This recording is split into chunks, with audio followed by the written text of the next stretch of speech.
I've set up an email address to which members can send anything they wish to submit in writing at any of our hearings or markups, including documents to be inserted in the record by unanimous consent, amendments, motions, other unanimous consent requests, and so on. The email address has been provided to your staff. I would remind all members that they must verbally request unanimous consent out loud separately from sending the document or written UC request to the email address. Let's get started with our subcommittee's markup. While this subcommittee may be small in size, it has an increasingly important role. I very much appreciate the hard work and collegial attitude of all the members of this subcommittee, particularly the contributions and cooperation of our ranking member, Ms. Herrera-Butler. I'm very pleased and excited to introduce the fiscal year 2022 legislative branch bill, which provides $4.802 billion, a 13.8% increase for the legislative branch. This year's bill makes a substantial investment to expand recruitment and retention of staff, prioritizes funding to expand diversity and inclusion, work campus-wide, and funds needed investments to support the day-to-day operations of the House. First, we have included a 21% increase for the members' representational allowance, which covers staff, district office space, and day-to-day operations for lawmakers to best serve their constituents. We know that this account has had a lot of issues over the last 10 or 11 years, and it's time to make this investment into our offices and for our constituents. This has been a priority for me as I recognize the important role of expanding pay and benefits for our staff as we strive to recruit a more diverse workforce in our offices and then to retain these staff instead of losing them to the private sector. Additionally, this year's bill makes important steps in exploring other areas where we can expand benefits for staff in order to compete with the private sector. And so this year's report directs the Chief Administrative Officer to conduct a benefit and retention study to look at possibilities such as tuition credits, the creation of 529 accounts, similar to the TSP with matching employer contribution, a house-wide leave policy, and child care subsidies so that we can continue to meet the needs of existing and future staff.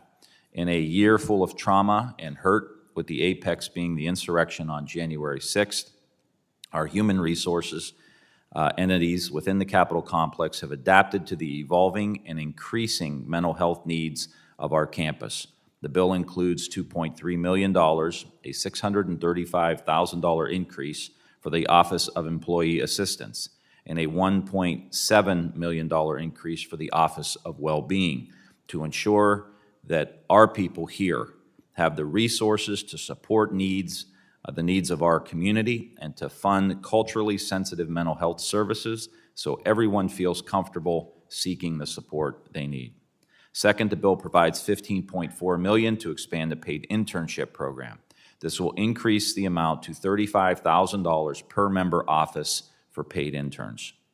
We also have extended this funding to committees and continue to support these funds being used for interns both in DC and in district offices.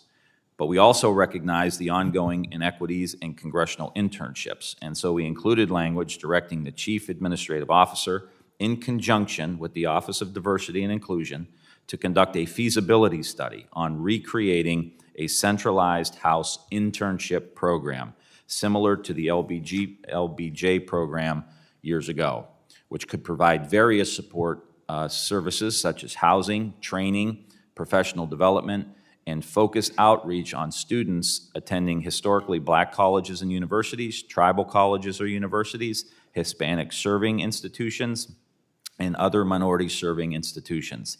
I believe this is a vital step to creating a pipeline for students from all backgrounds to come and work on Capitol Hill. Additionally, once again, this year's bill includes language to permit DACA recipients to work for Congress and other legislative branch agencies.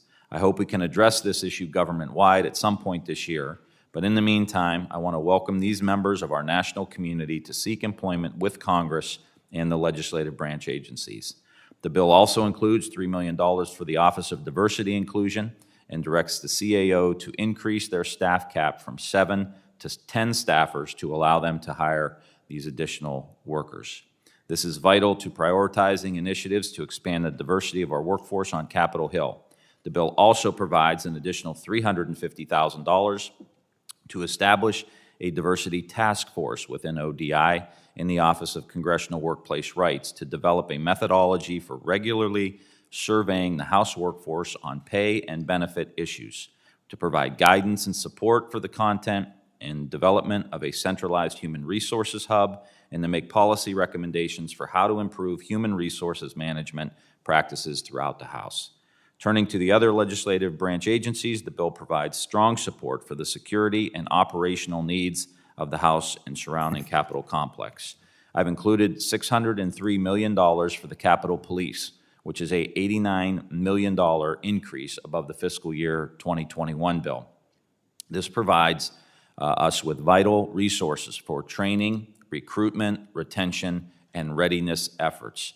This funding will provide for a total of 2,112 sworn officers. Additionally, this continues to build off of previous efforts in ensuring a robust trauma and resiliency program for our sworn and civilian officers. This is an extremely important investment as they continue to heal from the events of January 6th and Good Friday.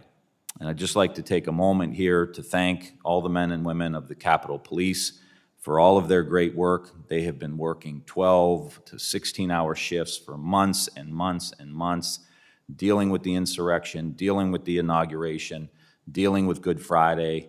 And I hope that we all take a minute as we're walking by the men and women who are protecting us here and say thank you, because they have been through a lot. They've lost friends and people they've worked with for a long time. And we had over 100 Capitol Police and Metro cops that were hurt on January 6th, lead pipes upside the head and all the rest. And so we want to make sure that in this bill we're taking care of the men and women who are taking care of this Capitol and all our visitors.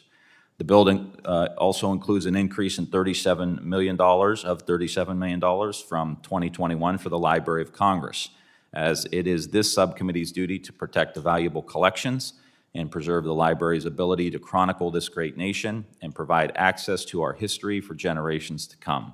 The bill also increases funding for the Architect of the Capitol over 2021 by $152 million to address necessary construction activities such as the Cannon Office building renovation.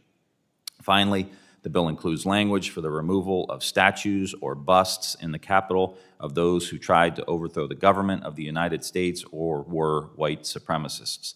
And we carry language that prohibits the COLA for members of Congress. This is a very good bill. It is a much-needed investment in our workforce, which allows us to continue to serve and meet the needs of our constituents. I urge support for the bill and want to give a big thank you to Steve and the entire committee staff and Rachel from my personal staff for all their great work. This is a great piece of legislation here. I would now like to turn to Ms. Herrera Butler, our distinguished ranking member, for any comments. Thank you, Mr. Chairman. And thank you, Chairwoman DeLauro, Ranking Member Granger, for being here today. As was mentioned, the recommendation for fiscal year 2022 ledge branch appropriations provides $4.802 billion, excluding any Senate funding. And this is a really significant increase. It's about 13.8%, equating to about $580.9 million above fiscal 2021 level, and it's just $109 million shy from reaching the president's request. I want to thank Chairman Ryan for being such a strong supporter of the legislative branch and everyone that is represented in this bill, and for being a real pleasure to work with. It's really his leadership in evolving the way that our agencies carry out their missions and serve Congress and its staff and the people who come here.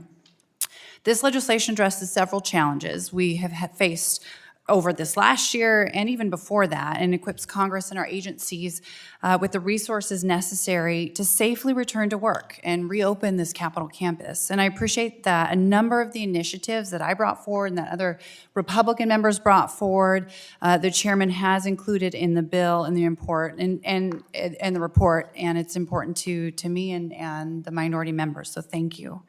The House of Representatives increase of 16% will have a significant impact on our ability to more efficiently serve our constituents by supporting new technology to streamline and make casework forms more accessible. I don't know if you've ever worked in a district office, but that is a needed improvement.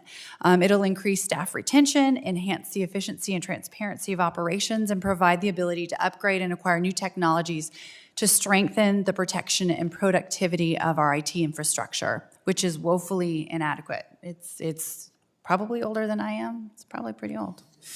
The bill also supports the critical mission of the Capitol Police by increasing their funds by 17% for additional personnel, new leadership training initiatives, added retention benefits, equipment, and information gathering resources as they continue to protect members of Congress, our staff, and visitors to the Capitol campus. And while I believe we still do need vast improvements in how our Capitol Police leadership operates, this bill is a really good first step in addressing some of the issues we've seen arise, certainly in the past few months, but even before that.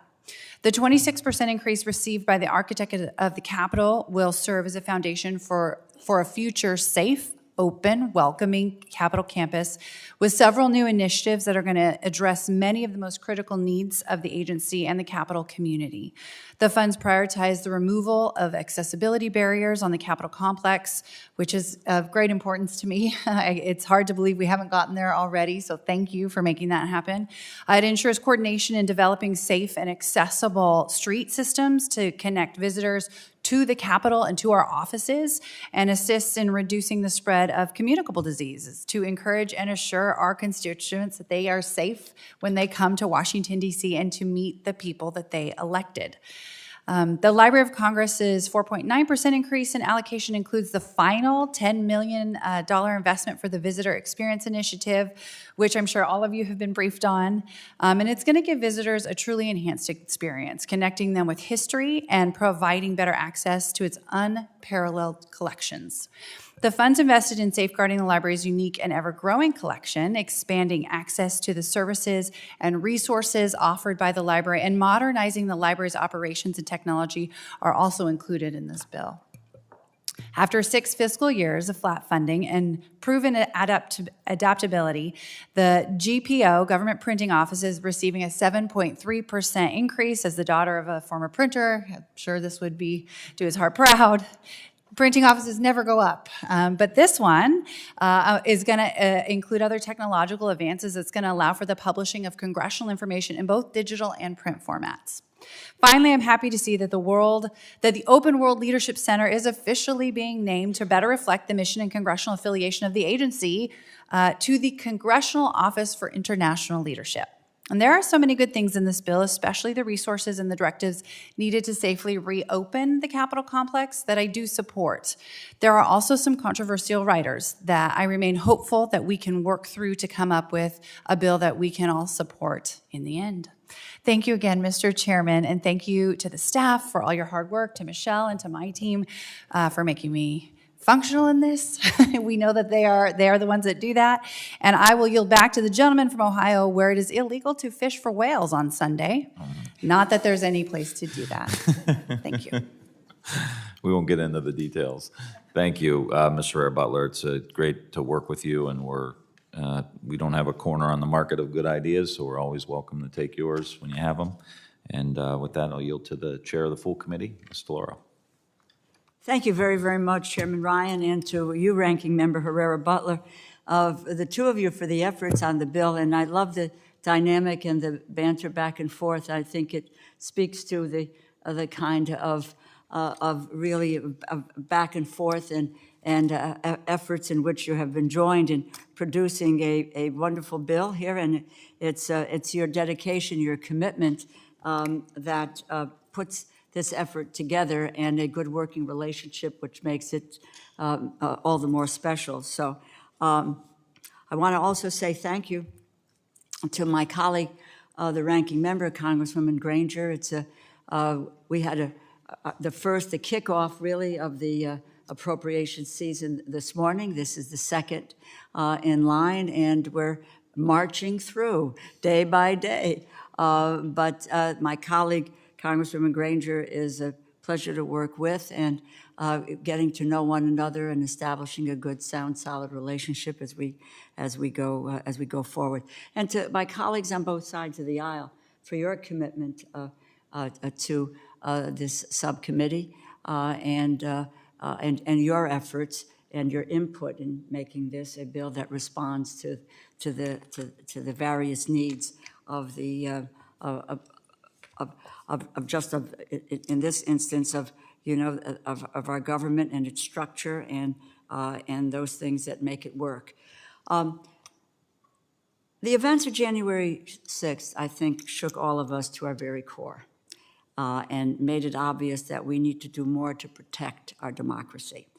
The very seat of our government was attacked. Our brave Capitol Police officers were attacked. More than 140 officers were injured, many of them for life. Severe brain injuries, smashed spinal discs. One officer was stabbed with a fence stake. Another lost an eye. But their tremendous sacrifices were not enough. The world watched in horror as a violent and an angry mob stormed our Capitol, breaking windows, ransacking offices, attempting to download sensitive information. And they came within feet of harming not only members, but staff and visitors to this sacred place. And a cascade of failures in security and leadership that day underscored the vulnerability, not only of our government, but of our democracy as an institution and as an ideal. Our democracy was tested, and it very nearly failed that test, but it didn't fail. And that's why over the past several months, the House Appropriations Subcommittee on the legislative branch held numerous hearings on the security failures of that day. And as a result, it has crafted a bill before us which builds upon the emergency security supplemental the House passed last month to bolster the security of the Capitol, increase support and training for Capitol Police. Let me be clear, this bill is not a substitute for the desperately needed supplemental, and I renew my call for the Senate to act on the bill that we sent over. This legislation provides an increase of $88.4 million for a total of almost $604 million for Capitol Police. It will allow the hiring of up to 2,112 sworn officers, 450 civilian members of the Capitol Police. And following the tragic death by suicide of Officer Howie Liebengood, it bolsters support for officer wellness programs. And in recognition of the changes the Capitol Police need, the committee report includes several significant measures to help bring more transparency, diversity, leadership training, standardized vetting, and routinely review staff for employment suitability with the Capitol Police. In addition to the funding provided to secure our democracy, this bill provides funding to improve legislative branch capacity so that Congress can work for people. It provides more than a 21% increase for the members' representational allowance, or MRA, standing and select committees and leadership, which would allow us to build a workforce that can effectively support our important work, to grow opportunity, to create a diverse hiring pipeline. It expands paid internship opportunities, and it provides authorization for dreamers to work in congressional offices. Together, the initiatives in this bill will strengthen this institution and, in turn, our entire nation and secure our democracy from attack. I look forward to our continuing work together as we move to a full committee consideration, and I urge support for this important legislation.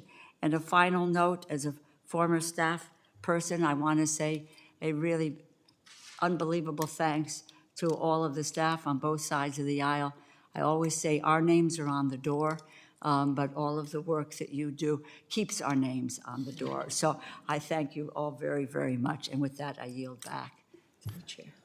Thank you, Chairwoman DeLauro. Appreciate your leadership and getting our back on what needs to get done to take care of Capitol Hill. With that, we'll yield to Ranking Member Granger for any comments. I want to begin by thanking the subcommittee chairman, Mr. Ryan, for presenting the fiscal year 2022 legislative branch appropriations bill. I want to recognize the ranking member, Ms. Herrera Butler, Over the past 6 months, I've seen the dedication you both have given to solving issues important to all members of Congress. You've truly worked overtime, and we're grateful for your service on this subcommittee. The bill before us today takes steps to make the House of Representatives more effective, efficient, and transparent on behalf of the American people. This bill recognizes the service and sacrifice of our Capitol Police. It increases personnel benefits, grows the workforce of sworn and civilian personnel, and provides critical training and resources to safely carry out the department's evolving mission. The bill also allows the architect of the Capitol to maintain and increase the lifespan of facilities and provide essential services while also promoting the health and safety of the people who work and visit here. Unfortunately, I do have some concerns about the bill in its current form. Total spending for the legislative branch increases by more than 13%, and there are riders that are more appropriately addressed by other committees. I hope we can come together on these issues as the process moves forward. In closing, I want to thank the subcommittee members for their work on this bill, as well as the majority and minority staff, and I thank you, Mr. Chairman, and yield back. Thank you, Ms. Granger. Is there any further discussion, or does any member wish to offer an amendment to the measure before us? Hearing none, I now recognize Vice Chairwoman Clark for a motion. Thank you, Mr. Chairman. I move that the bill be favorably reported to the full committee. Very good. All those in favor of the motion say aye. Aye. All those opposed, nay. The ayes have it. The motion is approved. I ask unanimous consent that staff be permitted to make technical and conforming changes to the measure just approved. Please ensure that the materials before you are returned to the subcommittee staff before you leave the room. Again, I would like to thank all of you, and the committee stands adjourned. Thank you.